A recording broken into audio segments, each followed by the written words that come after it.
Here's Ted with the Islander RV. They say good things come in small packages. In the case of our driver's seat mobile headquarters, it's true. This is the Islander Goldstream, a van conversion that has all the comforts of home, and then some. Built on a Dodge 350 maxi van chassis, it's powered by a 360 cubic inch fuel-injected V8 engine that's mated to a 4-speed automatic transmission with an overdrive lockout feature. This means that you can lock overdrive in or out, which both gives the Goldstream comparatively good fuel economy while allowing it to be used as a tow vehicle. Gross vehicle weight is 8,510 pounds, and fuel economy ranges from 20 liters per 100 kilometers, or 14 miles per gallon, to 16 liters per 100 kilometers, or 18 miles per gallon. Compared to the larger Class C, B, or A motorhomes, the Goldstream is much more economical to run. But that doesn't mean it lacks any of the mod cons. It's really quite amazing what the folks at Islander have packed into this 127-inch wheelbase. In addition to prerequisites such as a 4-burner propane stove, 3-way refrigerator, flushing toilet, and 2-basin galley sink, there's this pull-out can pantry, plenty of cupboard space, and a thermostatically controlled ceiling vent that virtually eliminates the need for air conditioning. The Goldstream will sleep 4 in comfort, 2 in the over-the-cab bunk, and 2 more by converting the dinette into a standard double-sized bed. Bunk access is provided by an aluminum ladder that can be clipped onto the edge of the bunk when not in use. The dining area is an especially nice place to spend time. It has twin sliding picture windows and is well lit during the day and night. In fact, with the inclusion of a microwave oven, all that's missing from our Goldstream is a dishwasher and a shower, and both of those can be ordered. There are plenty of thoughtful little touches in this rig. A folding rear door separating the head and living area, a roof ventilation vent that is also an exit hatch, swiveling and reclining captain's chairs, and little storage nooks and crannies all over the place. Outside, one particularly good feature is this retractable awning. If you're out in hot weather, it's indispensable, and anyone thinking of buying this or any other RV should include it in their shopping list.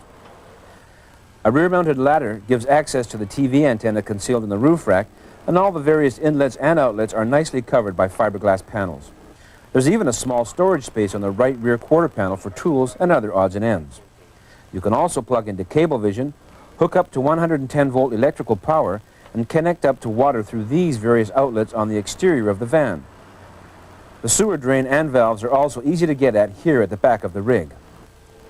In the cockpit, there's a handy fold-down table, a couple of fold-out storage pockets, tilt steering wheel, cruise control, and an AM/FM cassette stereo that's piped into the back of the van.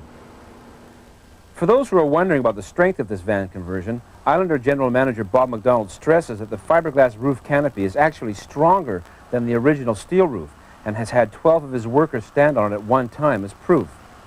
We don't plan on doing that here on Driver's Seat, but you can be sure we'll be taking advantage of the Goldstream's numerous features, both in sunny weather and when it rains. As far as other contenders in this marketplace, you're basically looking at any large Ford or GM van and other aftermarket conversions, and maybe the VW Westphalia.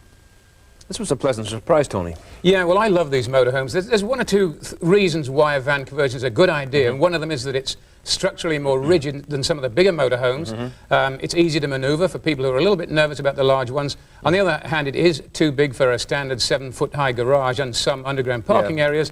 And again, it's almost as expensive as one of the bigger Class C motorhomes. Yeah. The only complaint that I have with the Goldstream is that I felt that it could have used bigger tires. The tires on it were a good size, but they should have been bigger because there was quite a bit of body lean around corners. A small point, but it bothered me a little bit. Yeah, I think so. I think one has to remember with these things that they are not cars as such, or even minivans. They don't handle the same.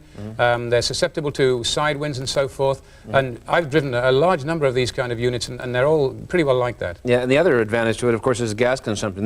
It may be smaller than some of the Class C and D, B and A, but it's much better fuel consumption, much better. Well, it is. It's just like driving pretty well, and it amazes me how they keep it so close to the standard van, because if you buy a van with a big engine like that in it, it's not very good on fuel. Yeah, and I've always admired these guys' ability to put storage space into a relatively small area. I mean, we're not talking about a transport truck here, but the amount of cupboard space and shelf space was astounding. It really I know. was. I think, you know, people say that you can't really travel long distances. The people who own the big Class A's, they'll say you can't use these things for long trips, but you can, you know. I mean, 2 people can. It's a great vehicle for that purpose. It's true. Okay, well, to sum up, what don't we like about it? Not much. I felt that it could have used some better tires, but that's about it. On the other hand, what we did like is fuel economy, much better than you would think.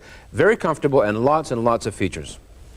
As far as the driving dollar value goes, I have to give it 3/4 of a tank, only because I feel that at $44,000, it's a little on the pricey side. Okay, we'll be back with a